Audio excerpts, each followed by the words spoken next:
Hi everyone, today we'll talk about how to fix or how to solve the problem of Poppo Live. You will enter to settings. In this page we go to apps, default apps, app settings.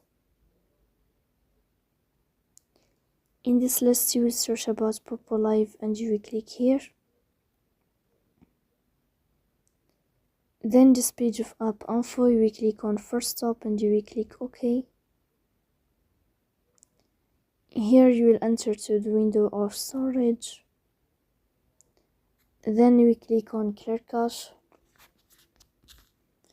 Here you can turn off your Wi-Fi and you can turn on your Wi-Fi again to fix that problem. Then we go to Play Store. You will search about Poppo Live. Here if you find the updates, then you can update your app. So please don't forget to support us by like and subscribe.